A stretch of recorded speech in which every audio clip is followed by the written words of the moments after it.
Si Miss Clar 064 ang tanong niya, Doc, normal lang ba sa bully na humihingal pag naglalakad? Guys, ang pinag-uusapan niya siguro dito ay American Bullies, yung mga dogs na recent breed ito, bagong breed ito. American Bullies are crosses ng English Bulldogs and other breeds. No? I think American Staffordshire Terrier, may mga debate tungkol dyan kung paano nila dinevelop talaga.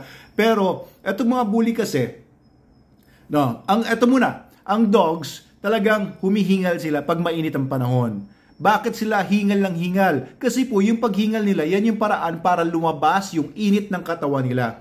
Tayo, kapag naiinitan tayo, pinagpapawisan tayo. Yung tubig na lumalabas sa mga pores natin ay nag-evaporate dahil sa init. Tapos yung evaporation na yon, nagkukause yun ng cooling effect sa balat naman natin at cooling effect sa katawan natin. Kasi yung evaporation ay nagdadala ng energy, yung kinetic energy dun sa mga molecules ng water paalis sa katawan natin. Yun yung paraan natin primarily para mailabas ang init ng katawan natin apart from radiation, nag-radiate yan, ang init ng katawan natin, lumalabas sa atmosphere, sa paligid natin yung init natin kapag sumusobra yung init ng katawan natin dahil sa init ng paligid or whatever reason bakit mainit yung katawan mo. So, pawis, radiation, tapos maaaring pagka nagtouch ka ng objects, ayan, conduction. Pero itong mga dogs, wala silang sweat glands. Hindi sila pinagpapawisan. Nakakita ka na ba ng asong pinagpapawisan? Wala, di ba? So, hindi po sila pinagpapawisan. Wala silang sweat glands sa mga katawan nila. Merong konti sa ilong, sa mga paws, etc. Pero hindi kagaya nung sa atin. Kaya po, alam nyo ba, trivia, ang mga dogs, hindi po sila nagkaka-body odor kagaya natin. Pagka inamoy mo yung kilikili mo, putok. Kasi yung bacteria doon sa armpits natin, tuwan-tuwa sila pag may tubig, perspiration, ayan, nagpo-produce sila ng masamang amoy. Yun yung reason kung bakit may amoy yung putok. Ayan. Pero yung mga aso walang putok kasi wala nga silang sweat glands. Kaya mas mabango mga aso kaysa sa atin, sa totoo lang. Pwera na lang kung nahigaan nila yung dumi nila at saka ihi nila or humiga sila sa mga madudumi. Alright, so humihingal sila para ilabas yung init ng katawan nila. Kung naiinitan sila, or for whatever reason, yan yung paraan nila para ilabas yung init.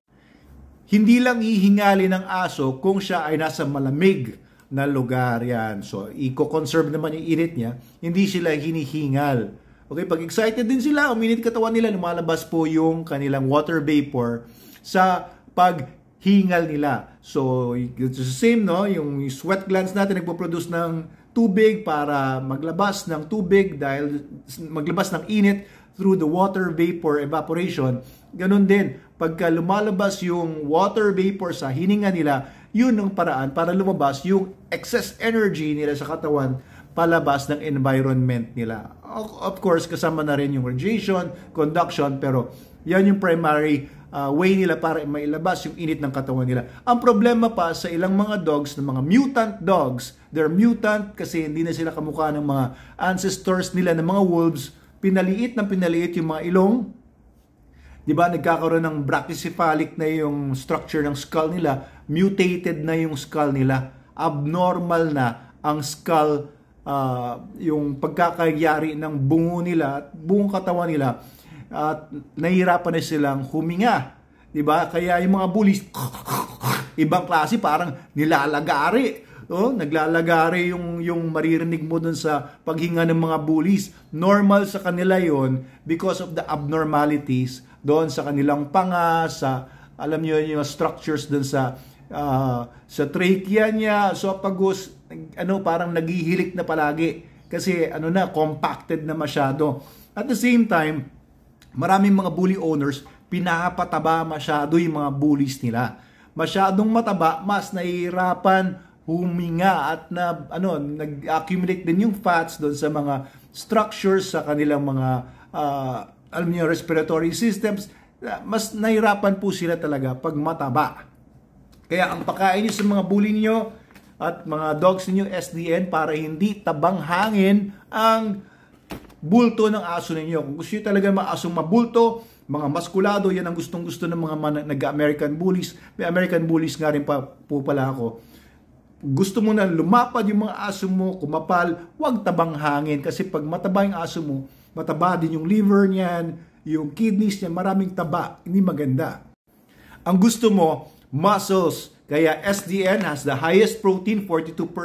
The best for bullies, the best for dogs na gusto mo na makapalang katawan at malakas. Kahit mga Shih Tzu pa yung aso mo, gusto mo yung Shih Tzu mo, hindi lang pa, malakas, SDN 42. Ang pagkain nyo.